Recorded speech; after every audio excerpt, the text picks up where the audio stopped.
बिस्मिल्लाहिर्रहमानिर्रहीम। अस्सलाम वालेकुम नाज़रीन, मैं हूं अहमद फ़वाद और आप देखते हैं मुझे मेरे यूट्यूब चैनल और फेसबुक पेज पर। नाज़रीन, आज के इस व्लॉग में तीन अहम खबरें हैं जो कि मैं आपके साथ शेयर करूंगा। सबसे पहली खबर तो वज़ीर-ए-आज़म इमरान खान साहब के हवाले से है कि उन्हें हटाए जाने के लिए इस वक्त अपोजिशन की साजिशें तेज़ हो चुकी हैं और वो उन्हें हटाने के लिए इस वक्त क्या इकदाम कर रहे हैं। ख़ास तौर पर हमारे जहनों में एक चीज़ आ रही थी कि अगर इमरान खान साहब को हटा दिया जाता है किसी भी तरीके से तो उनकी जगह पर जो अपोजिशन है इनका मुत्तहिदा मुश्तरका जो एक वज़ीर आज़म होगा वो कौन होगा। और मौजूदा सूरत हाल में हमें ऐसा लग नहीं रहा था कि अपोजिशन इकट्ठी किसी एक उम्मीदवार पर मुत्तफिक हो सकती है, क्योंकि पीपल्स पार्टी, नवाज़ लीग सारे ही जो है उनकी इस वक्त अगर अपोजिशन में देखी जाए तो मुस्लिम लीग नून की इस वक्त अक्सरियत है और जो है पीपल्स पार्टी वो नून लीग के साथ बैठ नहीं रही। लेकिन इस हवाले से बहुत अहम पेशरफ्त हुई है। एक नाम सामने आया है जिसके ऊपर अपोजिशन जमातों की जानिब से इत्तफाक किया गया है।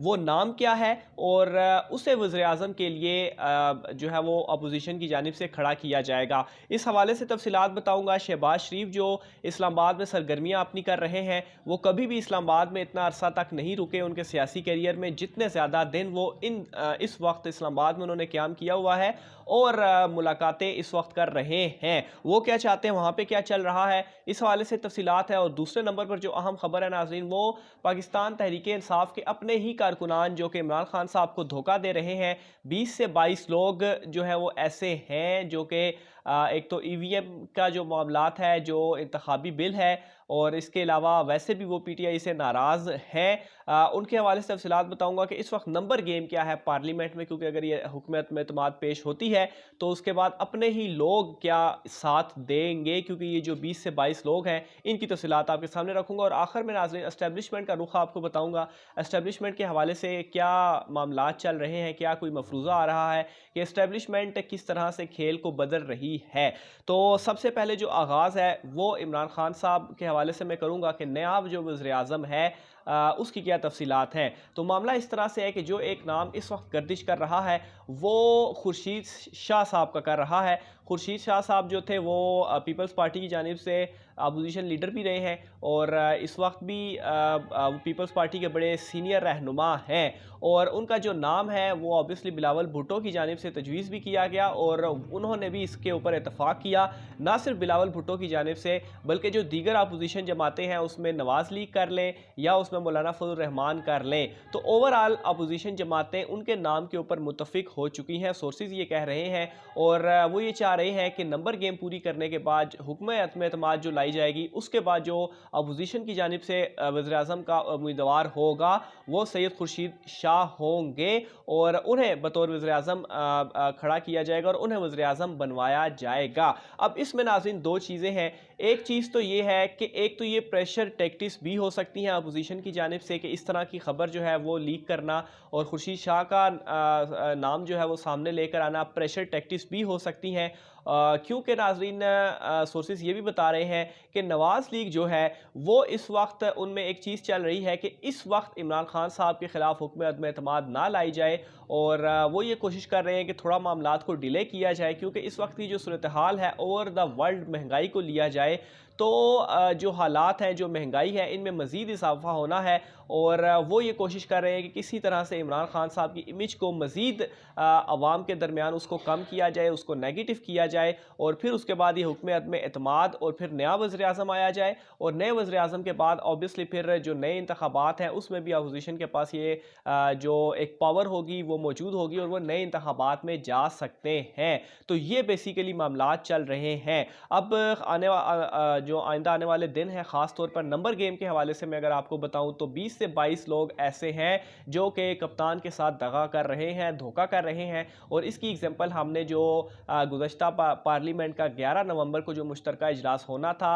उसको मौखर किया गया, वो नहीं हो पाया। इवन कि जो एशाइया इमरान खान साहब की जानिब से दिया गया था, अपने कारकुनान की को उसमें बुलाया गया था, तो उसमें भी 20 से 22 लोग ऐसे थे जो कि मौजूद नहीं थे, जो कि एक अलार्मिंग भी था और और इसी वजह से ही चूँकि उस इशाइये में लोग मौजूद नहीं थे, पूरे नहीं थे, बिल पास नहीं किया जा सकता था, इस वजह से इस इजलास को मौखिर करना पड़ा। लेकिन पाकिस्तान तहरीक इंसाफ की जानिब से भी लोग जो हैं वो एक्टिव हैं, अपने जो नाराज़ कारकुनान हैं उनको मनाने की कोशिश की जा रही है, उनको अपने साथ मिलाने की कोशिश की जा रही है, और ख़ास तौर पर इस वक्त जो इत्तेहादियों का किरदार है वो अहम होता जा रहा है, क्योंकि इत्तेहादी इस वक्त इमरान खान साहब को आंखें दिखा रहे हैं।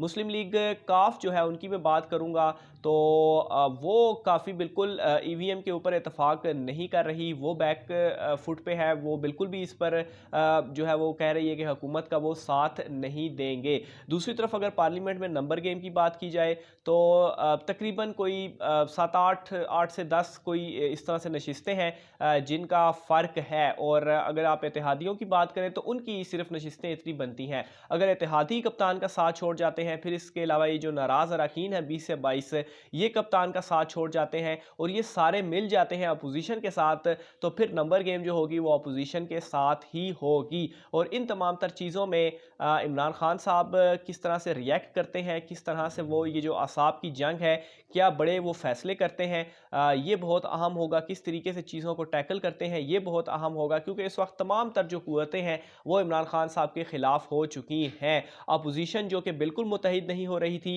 वो इस वक्त मुलाकातें कर रही हैं। खुर्शीद शाह जो कि वज़ीर-ए-आज़म के उम्मीदवार के तौर पर उनका जो नाम सामने आया है, उनकी मुलाकातें हुई हैं। शहबाज शरीफ से उनकी मुलाकात सोर्सेज ये बता रहे हैं, इसके अलावा मौलाना फजल रहमान से उनकी मुलाकातें हुई हैं। तो ये जो उनकी मुलाकातें हैं, ऑब्वियसली इन मुलाकातों में एक जो कन्विंस करना था, और अपोजिशन जमातें भी उनके नाम के ऊपर कन्विंस्ड हैं, क्योंकि बेसिकली जो एक चीज़ सामने आ रही थी बिलावल भुट्टो का या मरियम नवाज़ का नाम वज़ीर-ए-आज़म के तौर पर, वो एक्सेप्टेबल नहीं हो पा रहा था एक जो तमाम जमातें हैं उनके लिए। लेकिन खुर्शीद शाह के नाम के ऊपर अभी तक इतलात के मुताबिक जो गर्दिश कर रही हैं, इनके नाम के ऊपर इतफाक हुआ है।